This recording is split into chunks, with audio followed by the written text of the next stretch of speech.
ठीक है, तो उसको कंप्लीट कर लेना। ज्यादा कुछ है नहीं समझने वाला, वो सिर्फ फॉर्मूला बेस्ड ही है। देख के पता चल गया होगा कि फॉर्मूला फॉर्मूला है, उसी को याद करना है। Yes sir. ठीक है, तो वही हम लोग देख रहे थे, पता नहीं कहाँ रह गया। तो आगे देखते हैं हम लोग। है तो ऐसे बोरिंग चैप्टर ही, और आज खत्म हो जाएगा हम लोग का ये चैप्टर। ठीक है, तो इसमें हम लोग न्यूटन्स लॉ ऑफ कूलिंग देखेंगे आज।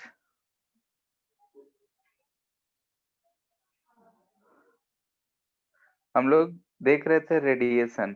ठीक है, रेडिएशन में देख रहे थे कि अगर कोई भी ऑब्जेक्ट है, अगर 0 केल्विन से ऊपर किसी भी टेम्परेचर पे हम रखें उसको, तो रेडिएट करता है, एनर्जी रेडिएट करता है। साथ में सराउंडिंग से है तो एब्जॉर्ब भी कर रहा है और एमिट भी कर रहा है रेडिएशन। तो अगर उसका एब्जॉर्प्शन ज्यादा होगा तो टेम्परेचर बढ़ेगा, emission as compare to absorption ज्यादा रहेगा तो टेम्परेचर घटेगा। यानी कि एमिशन ज्यादा रहा तो टेम्परेचर घटेगा, और अगर एमिशन कम रहा, एब्जॉर्प्शन ज्यादा रहा तो टेम्परेचर बढ़ेगा। अब मान लेते हैं कोई भी एक ऑब्जेक्ट है, जैसे कि दूध ही हो गया, हम लोग गर्म करते हैं और ले आके रख देते हैं घर में। तो धीरे धीरे अगर सराउंडिंग का टेम्परेचर कम रहता है, उबला हुआ दूध का टेम्परेचर ज्यादा रहता है, तो धीरे धीरे वो जो दूध होता है वो अपना एनर्जी यानी कि हीट को सराउंडिंग में रेडिएट कर देता है, ट्रांसफर कर देता है, और धीरे धीरे उसका टेम्परेचर जो होता है घट के कम हो जाता है, कूल हो जाता है। गर्म दूध हो, पानी हो, कोई भी चीज हो। ठीक है, तो वही हम लोग बोल रहे हैं कि वो कूल हो रहा है। तो लास्ट क्लास भी सब पे चर्चा हुआ था कि कितना रेट से हीट लॉस होगा, फिर इन रेट ऑफ कूलिंग किस किस फैक्टर्स पे डिपेंड करते हैं। तो वो था बेसिक स्टीफेंस लॉ के ऊपर। अब नेक्स्ट है हमारा Newton's law of cooling.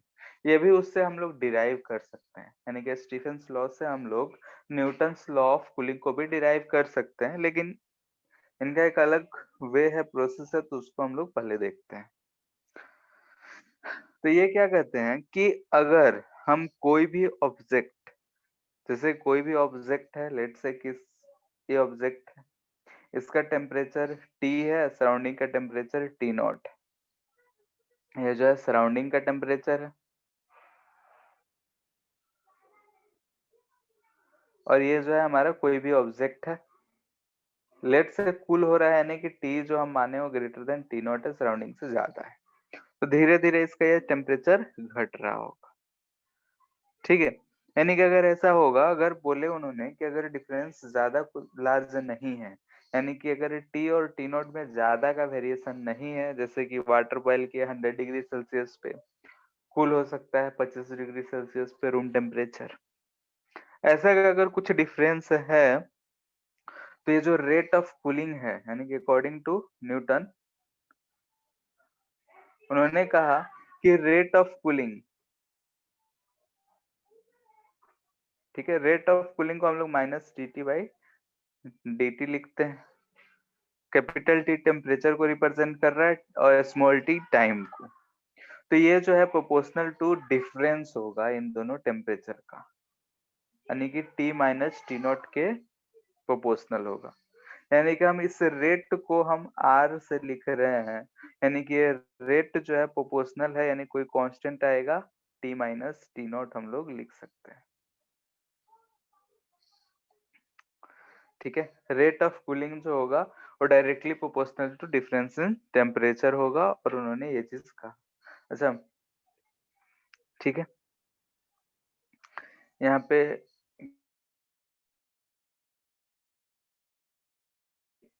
dt अगर लिखेंगे तो ये माइनस साइन इधर आ जाएगा, तो इसको हम लोग r बोलते हैं, तो r को लिख रहे हैं माइनस के t माइनस टी नॉट।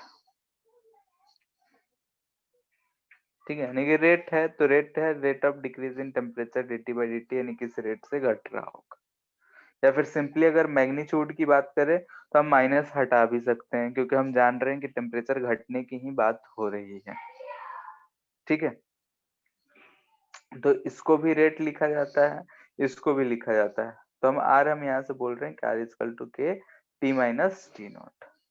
यहाँ से एक सिंपल सा चीज हमको दिख रहा है कि अगर इधर टेम्परेचर हो और इधर हम r लिखें तो कर्व कैसा होगा? तो हम r लिख सकते हैं kt minus K T not. के यानी कांस्टेंट है, ठीक है, कोई सा भी कांस्टेंट। ये हमको y equal to M X plus C का जैसा कर्व दिख रहा है, यानी कि ऐसा हमारा कर्व जाएगा। ये जो है ये कहाँ पे कट कर रहा है? माइनस के टी नॉट पे। इसके स्लोप की अगर बात किया जाए तो स्लोप है के, और ये पॉइंट अगर देखा जाए तो इस समय रेट 0 है, यानी कि टेम्परेचर टी नॉट के बराबर होगा। ठीक है, तो ये चीज आया। ऑल्सो हम लोग डिफरेंट डिफरेंट तरीका क्या क्या लिख सकते हैं उन सब चीजों पे चर्चा कर रहे हैं। D T by D T जो आ रहा है हमारा minus K T minus T not आ रहा है। इसको और क्या लिख सकते हैं? दिस इम्प्लाइज दैट, ठीक है, ऐसा लगेगा कि हम लोग क्या फालतू में करे जा रहे हैं, सब तो आता ही है। ऐसा लिख सकते हैं। ऐसा इसलिए लिखे क्योंकि हम इंटीग्रेट करना चाहते हैं। यहाँ पे 1/t का इंटीग्रेशन है तो ये आ जाएगा ln t minus T not. Let say कि हम किसी एक टेम्परेचर से दूसरे टेम्परेचर जाना चाहते हैं। कोई भी टेम्परेचर पहले T1 था, बाद में ये T2 हो जा रहा है। T1 से T2 जा रहा है, ये टाइम हम बोल रहे हैं 0 से T। तो इधर हमको दिख रहा है माइनस के टी, यहाँ पे हम लिमिट पुट कर देंगे T1 से T2। तो यहाँ से हमको मिल जाएगा ln, लिमिट पुट करेंगे तो T2 minus T not minus ln T1 minus T not. ठीक है, यहाँ पे T1 इनिशियल टेम्परेचर है और T फाइनल टेम्परेचर यानी वेरिएबल टेम्परेचर। तो यहाँ पे हम लोग इसका भी कर्व पूछा जाता है ln T minus T not, इसको हम लिख सकते हैं।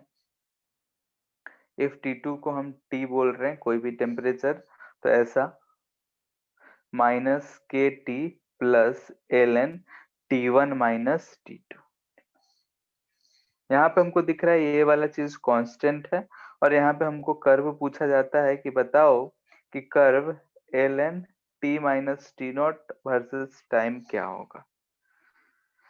तो यहाँ दिख रहा है कि स्लोप निगेटिव में यहाँ पे कहीं कट करेगा और ऐसा ये कर्व जाएगा, स्ट्रेट लाइन का ही है। स्लोप हमको दिख रहा है माइनस के है, ये पॉइंट जहाँ कट कर रहा है ये है ln T1 minus T not. Clear है इतना? इसमें समझने का कुछ ज्यादा है नहीं, मैथ्स ही है। यस बोलो। सर। ठीक है, जहाँ नहीं समझ में आएगा बोलना। बस हम लोग एक अलग अलग तरीका से लिखने का सीख रहे हैं और कुछ नहीं। ये लिख सकते हैं हम लोग किसी टी के टर्म में ऐसा लिख लें, और कर्व हमसे पूछा जाएगा तो ये आएगा। ये कर्व पूछे जाते हैं तो इसलिए हम कर्व डायरेक्टली इक्वेशन बना के देख रहे हैं, तो हमको स्ट्रेट लाइन दिख रहा है। ऑल्सो हम लोग देख रहे हैं कि ln t minus T not equal to आ रहा है माइनस के टी, ऐसा लिख रहे हैं, minus ln T1 minus T not equal to minus K T आया है। इसको हम और क्या लिख सकते हैं? तो क्या हम लोग ऐसा लिख सकते हैं T minus T not by T1 minus T not, ऐसा लिख सकते हैं।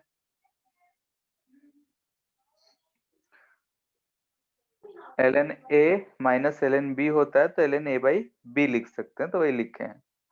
तो यहाँ से ध्यान से देखो, T माइनस टी नॉट को हम लिख सकते हैं T1 minus T not E raise to power minus K T, यानी कि यहाँ से हमको किसी भी समय टेम्परेचर का इक्वेशन आ रहा है T not plus T1 minus T not E raise to power minus K T.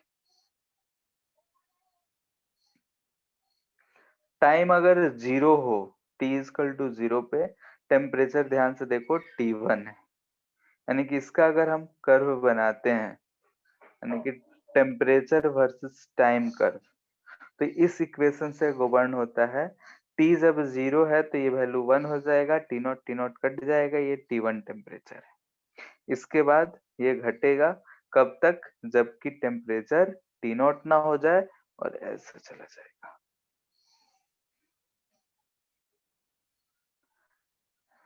ठीक है, तो यहाँ पे हम लोगों ने रेट का टेम्परेचर से, फिर टेम्परेचर का समय के साथ कैसा वेरिएशन होगा, ये चीज हम लोग देख रहे हैं।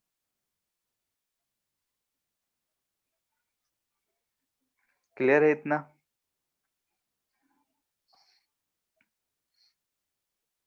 Yes sir.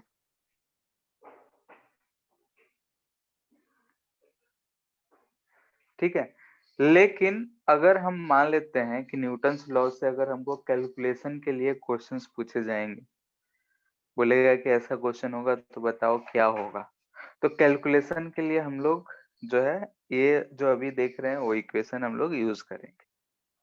ठीक है, क्या है कि let object temperature changes from T1 to T2, यानी कि T1 हायर टेम्परेचर से T2 है, T नॉट जो है सराउंडिंग टेम्परेचर है। ठीक है, ये चीज दे रखा है। तो अगर हमारा कोई ऑब्जेक्ट T1 से T2 गया, जैसे कि अगर दूध रखे हैं 50 डिग्री सेल्सियस पे, कुछ देर में वो 40 डिग्री सेल्सियस हो गया, तो T1 50 degree Celsius, T2 40 degree Celsius. Room temperature यानी कि 25 डिग्री सेल्सियस लेते हैं, तो उस समय 25 डिग्री सेल्सियस रूम टेम्परेचर हो गया। तो इसमें हम लोग न्यूमेरिकल्स के लिए कैसे यूज करेंगे उसमें हम लोग देखते हैं। तो इसमें हम लोग तीन टर्म यूज करते हैं, एवरेज रेट ऑफ कूलिंग। ठीक है, इन टाइम टी लेट से हम समय टी बोल रहे हैं। तो एवरेज रेट ऑफ कूलिंग यानी कि T1 से T2 हो गया कितने देर में, T समय में। तो एवरेज रेट ऑफ कूलिंग जो होगा T2 माइनस T1 आएगा डिवाइडेड बाई T। ध्यान रहे T2 कम है तो ये निगेटिव में ही रहेगा। ठीक है, एवरेज रेट ऑफ कूलिंग अगर हमसे बोला जाए तो हम क्या करते हैं, एवरेज फाइंड करना है। T1 से T2 हो गया यानी final minus initial by total time, तो हमने एवरेज रेट ऑफ कूलिंग लिखा। क्या है ये, एवरेज रेट ऑफ कूलिंग है। ठीक है, dt बाई dt हम लोग लिख रहे थे, ये इंस्टेंटेनियस था रेट ऑफ कूलिंग माइनस के साथ, ये जो हम लिखे हैं ये एवरेज लिखे हैं यानी t समय में। एक ये टर्म यूज करते हैं, फिर एक टर्म यूज करते हैं average temperature difference. Average temperature difference between the body and surrounding. ठीक है, तो ये क्या होगा, तो एवरेज टेम्परेचर डिफरेंस, तो एवरेज टेम्परेचर ऑफ बॉडी क्या है, पहले उसका टेम्परेचर T1 था, बाद में T2 चला गया, यानी कि लिखेंगे T1 प्लस T2 बाई 2, ये उसका एवरेज टेम्परेचर है। सराउंडिंग का पहले भी T नॉट था, बाद में भी T नॉट ही है, क्योंकि सराउंडिंग में कोई चेंज नहीं होता है, तो T not plus T not by 2 करेंगे तो ये हमको T नॉट ही मिलेगा। तो ये चीज हम लोग लिख रहे हैं, यानी कि ये दो टर्म है, फॉर्मूला मोस्ट इंपोर्टेंट है, और अकॉर्डिंग टू न्यूटन हम लोग लिख सकते हैं। हम लोग क्या लिखेंगे कि एवरेज रेट ऑफ कूलिंग जो है, यानी कि T2 minus T1 by T जो है वो इक्वल टू K टाइम्स। ठीक है, K times T1 plus T2 by 2 minus T not, यहाँ पे माइनस K के साथ। ठीक है, मोस्टली K जो है कांस्टेंट है, उसका वैल्यू दिया रहेगा, इसका कोई नाम नहीं। ठीक है, यानी कि अगर न्यूमेरिकल हमको सॉल्व करने के लिए मिलता है तो हम यही फॉर्मूला मोस्टली यूज करेंगे। ठीक है, ऊपर वाले जो है वो इक्वेशंस याद रखना है, ग्राफिकल कुछ आता है या फिर वैसा टाइप का क्वेश्चन होगा तो हम लोग यूज करेंगे, लेकिन मोस्टली क्वेश्चन में यही चीज यूज होगा। और मेडिकल में मोस्टली यही क्वेश्चन इसी से आता है। ऊपर वाले सिर्फ ग्राफ हमसे पूछे जा सकते हैं, लेकिन अगर न्यूमेरिकल देगा तो इसी फॉर्मूला को यूज करना है। T2 minus T1 by T is equal to minus K T1 plus T2 by 2 minus T। Clear है? यहाँ पे अगर हम चाहें तो माइनस हटा के यहाँ पे हम लोग ऐसे लिख सकते थे T1 माइनस T2 और यहाँ पे प्लस कर लें। ठीक है, तो जैसे लिखना है लिख सकते हो, तुम्हारे ऊपर है। Higher temperature minus lower temperature, plus आएगा तो प्लस, और लोअर टेम्परेचर से माइनस टेम्परेचर लिखे थे तो माइनस।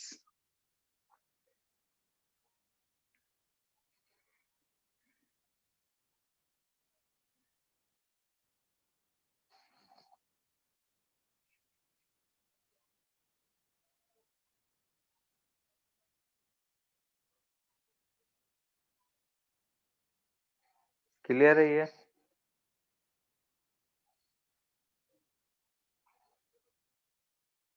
सर बोलो। ये ठीक है, तो उस पर क्वेश्चन कर रहे हैं।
ठीक है, न्यूटन्स लॉ ऑफ कूलिंग को एज्यूम करना है। Newton's,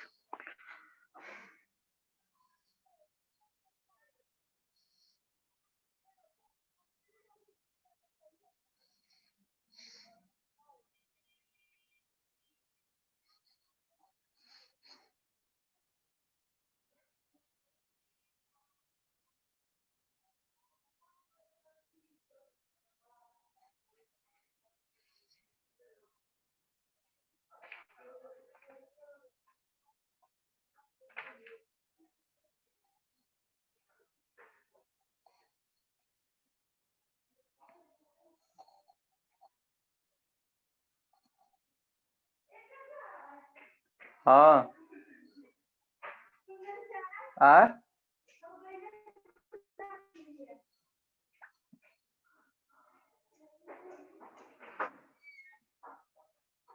hello, hello Jyotsna. Yes sir. ठीक है, ट्राई करो, हम आते हैं 2 मिनट में। ठीक यस है, सर। हम लाइन पे ही रहो। ठीक है सर।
हेलो, हाँ स्क्रीन शेयरिंग बंद हो गया। बन गया।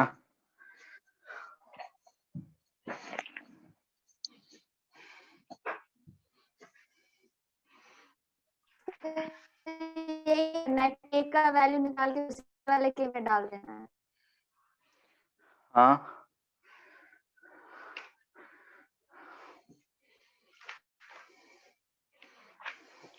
ठीक है। ऐसे क्वेश्चन में ज्यादा अच्छा होता है के को कैंसिल कर दो। कैसे? देखो,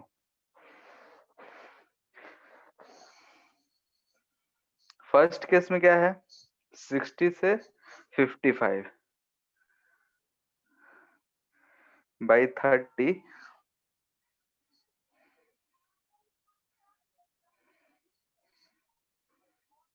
यही होगा।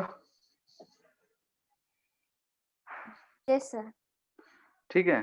सेकेंड इक्वेशन 55 से 50, ये टी हमको निकालना है।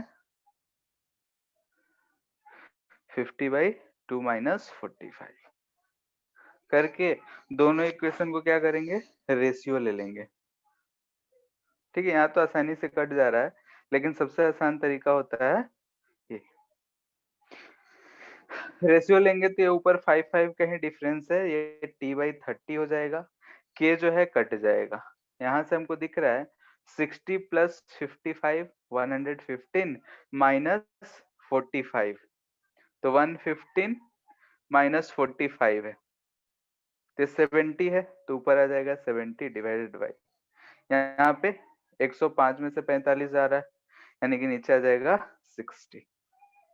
ठीक है, तो यहाँ से टी हमको कितना मिल रहा है, 35 सेकेंड।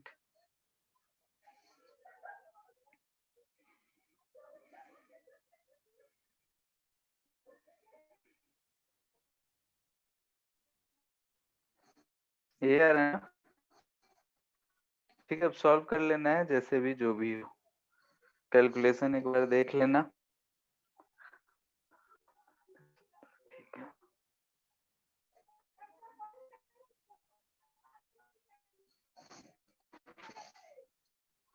ठीक है, तो अगर मोस्टली अगर हमारा क्वेश्चन जो रहता है हम लोग इसी पे बनाएंगे। नेक्स्ट है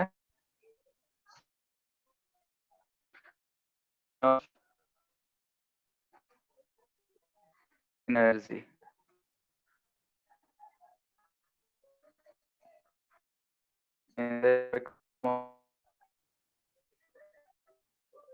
ब्लैक।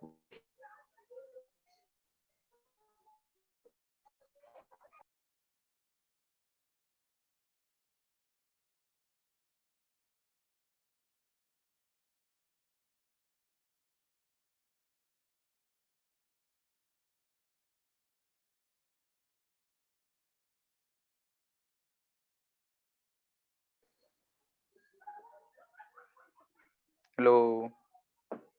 Yes sir. ठीक है, जैसे कि हम लोग लास्ट क्लास बात किए थे, तो ब्लैक बॉडी ऐसा है, बॉडी कहते हैं जो कि सारे रेडिएशन को एब्जॉर्ब कर ले, जितना भी रेडिएशन उस पे पड़े वो सबको एब्जॉर्ब कर ले, और अगर उसको हम हीट करें तो किसी टेम्परेचर पे अगर हम हीट करते हैं तो वो सारा का सारा वेवलेंथ के रेडिएशन को रिलीज भी करे। यानी कि अगर हम हीट करेंगे तो ये एमिट करेगा ऑल पॉसिबल वेवलेंथ्स। ठीक है, हर वेवलेंथ का एनर्जी को ये एमिट भी कर सकता है। तो उसी के बेसिस पे कुछ लोगों ने इस पे एक्सपेरिमेंट करा और ये कर्व बनाया। क्या? तो ई लैम्डा यानी कि था स्पेक्ट्रल एमिसिव पावर। ठीक है, स्पेक्ट्रल एमिसिव पावर ई लैम्डा था और वर्सेस लैम्डा कर्व बनाया गया। तो देखा गया कि ये जो लैम्डा है ये 0 से इनफिनाइट तक तो रहेगा ही, लेकिन ऐसा कुछ कर्व आता है। ठीक है, तो ये जो मैक्सिमम के लिए करस्पॉन्डिंग है इसको लैम्डा एम बोलते हैं और यहाँ पे जो पावर है ये मैक्सिमम पावर हमको मिल रहा है। तो ये मैक्सिमम लैम्डा के लिए, तो ये लैम्डा एम के लिए मैक्सिमम चीज है। यहाँ पे अगर हम इसकी एरिया की बात करें तो एरिया जो हमको मिलेगा ई लैम्डा डी लैम्डा मिलेगा, जो कि क्या है? एमिसिव पावर यानी कि जिसे हम लोग ई से लिखे थे। और अगर स्टीफेंस लॉ से हम लोग देखें, स्टीफेंस लॉ यही कहता है कि ई जो है proportional to T raise to power 4 होगा। तो यहाँ से हमको मिल रहा है कि इसका एरिया जो होगा वो proportional to T raise to power 4 होगा। ठीक है, लेकिन अगर हम ई मैक्सिमम की बात करें, बट ई मैक्सिमम जो कि maximum corresponding to lambda M, ये जो है proportional to T raise to power 5 आता है। ठीक है, तो ये प्रोपोर्शनलिटी हमको याद रखना है कि अगर हमको एमिसिव पावर की बात करें तो T raise to power 4 T temperature है, और लेकिन मैक्सिमम जो होगा वो टी रेज टू पावर 5 होगा, क्योंकि ई जो होता है इनवर्सली प्रोपोर्शनल टू लेमडा भी होता है। और ये विंस ने बताया, यानी कि विंस ने बताया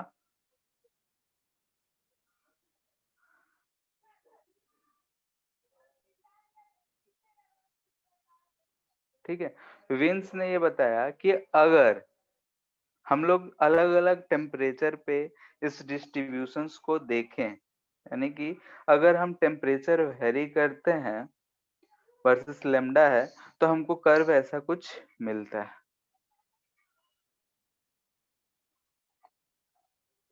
ठीक है, यानी कि इसके करस्पॉन्डिंग लेमडा m1, इसके करस्पॉन्डिंग लेमडा m2, इसके करस्पॉन्डिंग लेमडा m3। अगर हम बोल रहे हैं कि T1, T2, T3 तीन अलग अलग टेम्परेचर पे बनाए हैं, तो यहाँ पे अगर हम टेम्परेचर बढ़ाएंगे तो ई तो बढ़ रहा है लेकिन लेमडा घट रहा है और ई इनवर्सली प्रोपोर्शनल है, तो मैक्सिमम वाला जो है पीछे की तरफ शिफ्ट हो रहा है, लेफ्ट साइड शिफ्ट हो रहा है, तो इसलिए हम लोग बोलते हैं विंस डिस्प्लेसमेंट लॉ। और इन्होंने प्रूफ करके दिया कि यहाँ से हम टेम्परेचर अगर बढ़ाते हैं तो ये पीछे की तरफ शिफ्ट होगा, और लेमडा हमको दिख रहा है कि इसका इनवर्सली प्रोपोर्शनल टू है। ठीक है, लेमडा जो है टेम्परेचर का इनवर्सली प्रोपोर्शनल है, और यहीं से उन्होंने बोला कि T इंटू लेमडा जो m है वो कांस्टेंट होगा, और वो कांस्टेंट किसके बराबर होगा? तो टेम्परेचर इंटू लेमडा m जो होगा वो b के बराबर होगा। ठीक है, और ये b क्या है? तो Wien's displacement, Wien's constant simply हम लोग बोल देते हैं।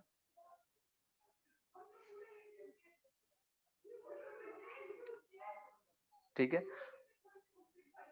b इजकल टू का वैल्यू जो होता है 2.89 इंटू 10 का पावर -3 मीटर इंटू केल्विन होता है। ठीक है, तो ये इंपॉर्टेंट फॉर्मूला है, इस फॉर्मूला से भी बहुत सारे क्वेश्चंस होते हैं। ठीक है, अगर वेवलेंथ पता हो तो हम किसी स्टार का ये सब का टेम्परेचर इससे यूज फाइंड कर सकते हैं, इस फॉर्मूले को यूज करके, क्योंकि ये तो कांस्टेंट है। तो एस्ट्रोफिजिस्ट जो होते हैं, जो स्टार से सबके बारे में स्टडी करते हैं, इस फॉर्मूले से वो लोग किसी भी, जैसे कि स्टार से वेवलेंथ आ रहा है, एनर्जी आ रहा है, उस एनर्जी के करस्पॉन्डिंग टेम्परेचर फाइंड कर लेते हैं। इस पे जो क्वेश्चंस आते हैं वो डायरेक्टली इस फॉर्मूला बेस्ड रहेगा। 2 के लिए बोल देगा कितने टेम्परेचर पे इतना वेवलेंथ, तो इतना के लिए बताओ क्या होगा। तो मोस्टली में हमको रेशियो लेने पड़ते हैं, तो रेशियो लेके आराम से हम लोग फाइंड कर सकते हैं। क्लियर है? Yes sir. ठीक है, और ये है हमारा लास्ट टॉपिक।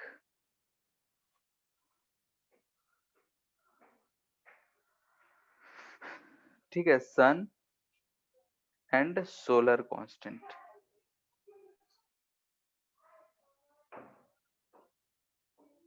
ये दोनों क्या चीज है?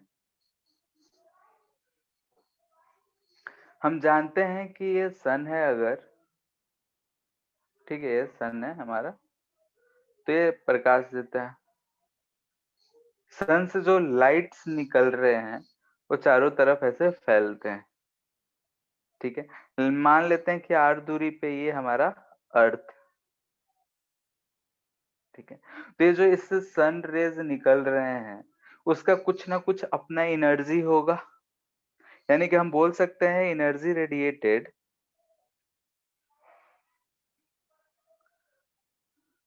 पर यूनिट टाइम फ्रॉम सन। ठीक है, सन से अगर एनर्जी जो रेडिएट हो रहा है पर यूनिट टाइम, तो हमको यहाँ एनर्जी पर यूनिट टाइम है तो ये पावर होगा। लेट्स से कि ये पावर जो है P है।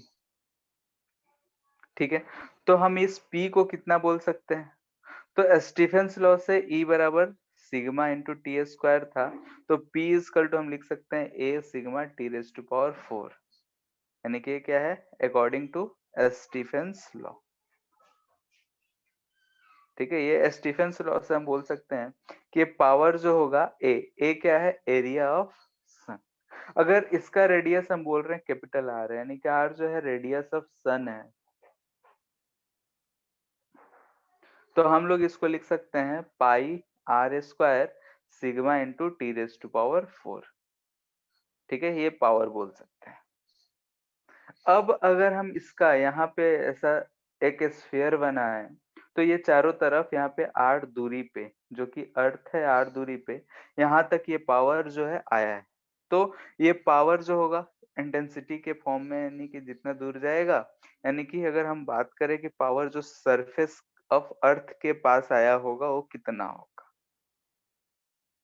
वो तो पावर वहां से रेडिएट हुआ।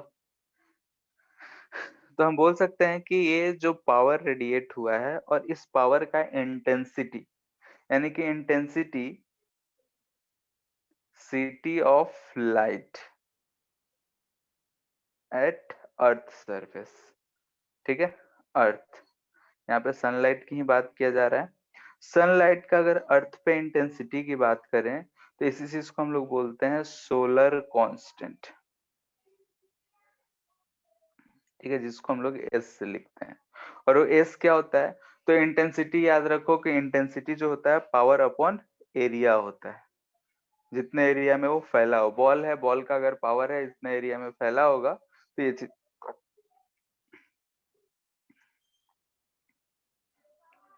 इंटेंसिटी जो होता है पावर अपॉन एरिया होता है। दिस इंप्लाइज दैट कि एस जो है 4 pi r² into sigma T raise to power 4 divided by, यहाँ पे ये सन जो होता है ब्लैक बॉडी, इसलिए ई नहीं लिख रहे हैं, एरिया। तो यहाँ पे एक स्फीयर ये बनता हुआ दिख रहा है स्मॉल आर रेडियस का, तो एरिया होगा 4 पाई r², यानी कि सन का सरफेस एरिया इतना है, इतने एरिया से यहाँ से 4 आएगा, इतना एरिया से एनर्जी रेडिएट हो रहा है और इतना दूर स्मॉल आर रेडियस पे इतना आ रहा है। तो ये चीज हमको दिख रहा है sigma T raise to power 4 R by R का होल स्क्वायर। ये होता है सोलर कांस्टेंट। तो मोस्टली हम लोग को ये चीज फाइंड करने पूछा जाता है। ऑल्सो यहाँ से हम लोग बोल सकते हैं कि टेम्परेचर जो होगा solar constant by sigma r/r² इसका 1/4 होगा। और अर्थ के लिए यानी कि सन का अगर हम सारे चीज को वैल्यू पुट करें तो हमारा जो टेम्परेचर आता है,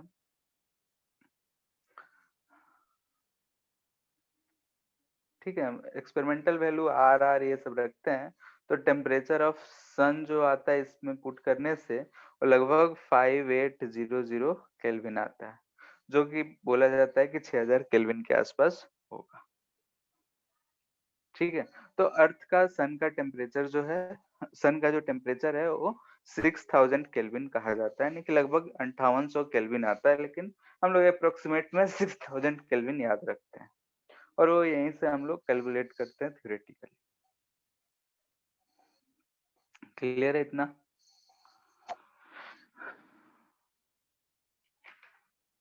हेलो हेलो। सर नीचे 4πr² क्यों लिखा? ये हमारा सन है, ठीक है, ये यहाँ से अर्थ के पास जब ये आ रहा है रेज, तो चारों तरफ गया होगा, गया होगा, यस सर। ठीक है। और ये कैसा शेप बनाया होगा? स्फेरिकल, स्फेरिकल चारों तरफ गया होगा, सर्कुलर नहीं। तो यहाँ से यहाँ तक का जो दूरी है, यानी कि ये एरिया, हम इसका सरफेस एरिया लिखेंगे 4πr²। सन भी गोलाकार हम लोग मानते हैं, उसका रेडियस आर है, तो उसके सरफेस से रेडिएट हो रहा है, तो इसलिए हम लोग 4πr² से मल्टीपल कर रहे हैं, यानी कि उसके सरफेस एरिया को हम लोग ले रहे हैं। क्लियर है?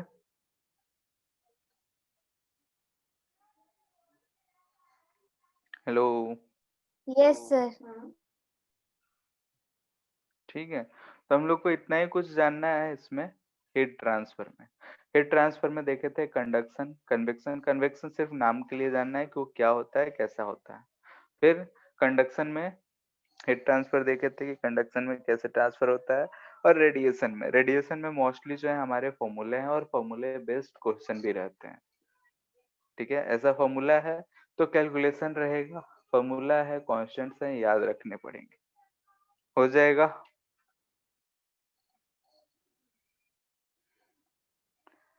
हेलो। Yes sir. ठीक है, और इन सब का ये मॉड्यूल मिल गया? हम्म। यस सर, मिला है मेडिकल का। अच्छा, ठीक है, तो मिल गया है तो उसको बना लो। और नेक्स्ट क्लास में डाउट अगर रहेगा तो सिर्फ डाउट ही डिस्कशन करेंगे। ठीक है, सैटरडे को जो क्लास है उसमें सिर्फ जिसका जो डाउट रहेगा वही डिस्कस करेंगे, क्योंकि नेक्स्ट वीक से 11th एरिट वाला जो बैच है वो भी शायद साथ में चलेगा।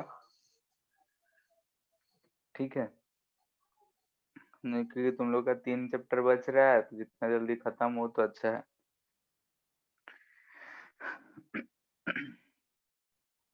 ठीक है। हेलो।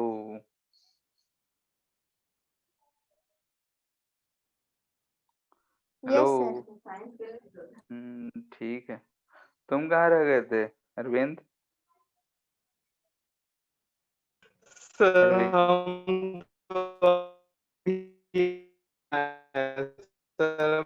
हम सर रूटीन देखिए हमको लगा 6:45 में। तब तो खत्म हो गया सिलेबस, उसको एक बार देख लेना। ठीक है, आज भी फॉर्मूला ही है लगभग। ठीक और सर। हाँ, और बाकी सब उसको पढ़ो और पूरा कंप्लीट करो। नेक्स्ट क्लास में हम लोग वही, जो अगर डाउट रहा तो डिस्कस करेंगे, और नहीं तो फिर एसएचएम शुरू छुट्टी करिएगा। रहेगा। नहीं, एसएचएम नेक्स्ट वीक से शुरू करेंगे। ये 11th के भी कुछ बच्चे जो हैं वो साथ में करेंगे। अच्छा ठीक है। ठीक है सर। ठीक है, फिर एंजॉय करो और क्वेश्चन सब सॉल्व कर लो। ठीक है सर। ठीक है, फिर एंड कर रहे हैं आज। Thank you sir. हाँ बोलोगे, ज्वाइन करते जाना पड़ रहा है।